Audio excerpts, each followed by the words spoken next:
Hi everyone, welcome to the video. And obviously in this video, like you would have seen on the title, I'm going to be doing a Q&A. So without further ado, let's get started. So first question, how do you actually scale an Amazon FBA wholesale business to 7 figures? Now, what's very important with this is your fundamentals are in place. Okay, you've got the correct approaches in place. You know exactly what your business is doing. All your systems are in place and bulletproof. Now, what I mean by that is you're not going to be able to scale a wholesale business, especially if your foundations are not set up correctly.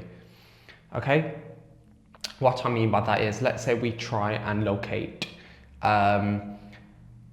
products in a way which is not sustainable for our business. For example, trying to buy products which are very, very low barrier to entry, we will never ever be able to scale a business to the 7-figure point doing that when it comes to wholesale, because most of these leads will tank, right? So we need to have the ability to find products which are much higher barrier to entry, and also products which will not be accessible for everyone, whether that be we find really difficult to find suppliers, or whether that be we develop really, really good relationships with people that work within certain suppliers, okay?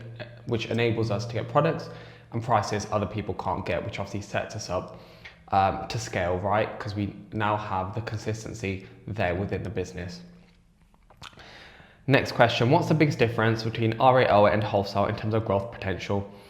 Very similar to what we've just touched on, okay? With wholesale, you can have access to consistent, profitable products, consistently profitable suppliers who are literally feeding you deals every single day, okay?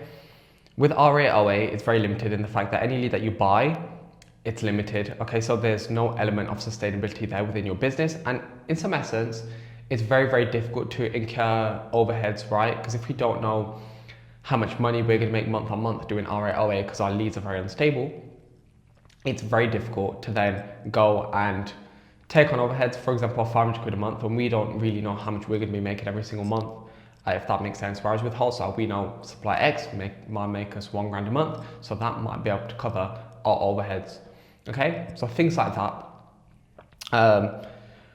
make wholesale or a business which has much higher growth potential. So if you're wondering why I keep looking at my phone, it's because the questions are here. How do you consistently find profitable wholesale suppliers? It's just by knowing how to find these suppliers, by having an understanding that these suppliers are not going to be there staring in your face on Google. So developing certain strategies, methods, and techniques to find these suppliers. These strategies I do go through in my wholesale program. If you're interested, link down below to book in a free application call to see if you're a good fit, basically. Do you need brand exclusivity to hit 7 figures? No, you can do it with wholesale. However, in order to know how to achieve brand exclusivity deals, you need to have an understanding, or a very, very in-depth understanding of wholesale and understanding the data, right? You need to have your data analysis on point, which will obviously enable you to go in and tie down these brand exclusivity deals. But brand exclusivity, is a completely different kettle of fish to wholesale. How much capital do you need realistically to hit 7 figures? Well, it literally depends on how much you start with, how quick you are looking to scale. Let's not forget here, 7 figures is in revenue. Something to consider is that a sell price on Amazon roughly equates to 30 to 40% of a buy price of a product. For example, if I'm selling something for 10 quid, odds are I'm buying it for between 3 and 4 quid. So that should help essentially give you an idea in terms of how much you're going to have to spend over time to get to that £1 million of revenue point, essentially. What's the best way to negotiate better prices and terms? Very simply, understanding what sorts of suppliers you're working with, what their pain points are within their business, and understanding how you can offer them value, and in return they'll offer you value in any way that they can. And offering you discounts can be obviously a point of value which they could offer you. So what I'd say for that question is understanding what pitfalls they currently have within their business and how you can offer them value, because if you scratch their back, they'll scratch yours. What's the biggest risk in wholesale and how to avoid it? Okay, so now this is something which I hear a lot, right? People are like, I don't want to start wholesale because I don't want to throw in $5,000 at one product. That is not what you want to do. With wholesale, we are spreading our risk, we are spreading our SKU count, sorry. So it's better to have 10 aces that sell 4 times a day each than one ace that sells 40 times a day. Okay, that's for a multitude of reasons. Straight off the bat, it spreads risk, okay, like I've just said. So that's how we want to spread our risk when it comes to wholesale, because let's say one listing goes down, we are fine because we have another 9, but if you have that one ace in that sells 40 times a day, your whole business is finished, so to say. So we are spreading our risk. Also, it enables us to buy from more suppliers, develop relationships with more suppliers, because each supplier that you have, you want to see as an opportunity because they can present you with a wide variety of products, right? So we are spreading our SKU count as wide as possible to help reduce risk, especially when we're doing wholesale. We are not heavily investing in one ASIN, no, we are spreading our capital to ensure that we're covered on all bases, essentially.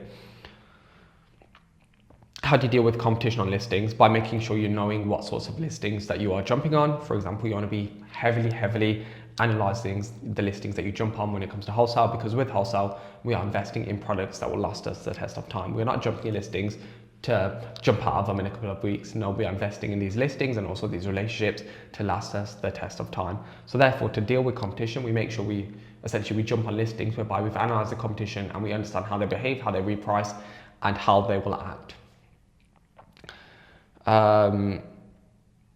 What mistakes costed me money early on when doing wholesale?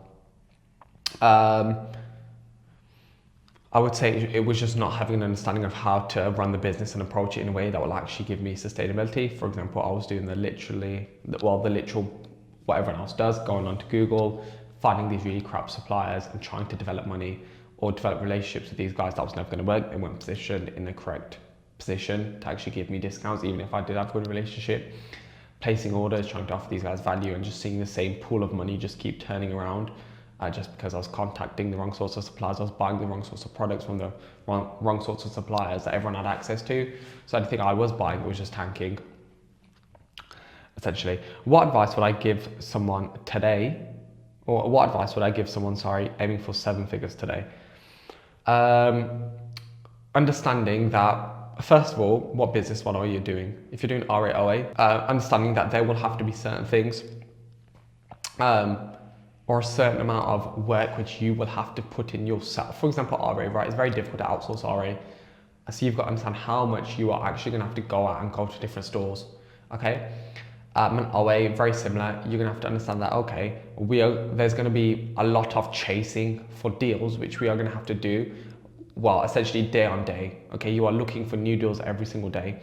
With wholesale, it's a case of having access to suppliers who have access to thousands of products, which you can then leverage to get you to that 7 figures point. Now with wholesale, in order to get to that point, it is going to take groundwork. Obviously, it's going to take months of work to develop these relationships, locate these suppliers, find these products.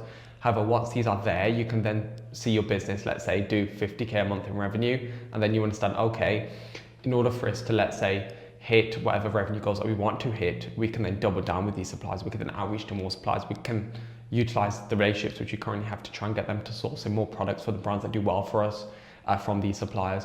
So there's a multitude of things you can do, but it's essentially just understanding that whatever model that you do, what it's going to take to get that point. With RA, it's going to take a lot of driving out and finding deals, okay, and obviously a certain amount of cash. But for all of these, it's going to take a certain amount of cash.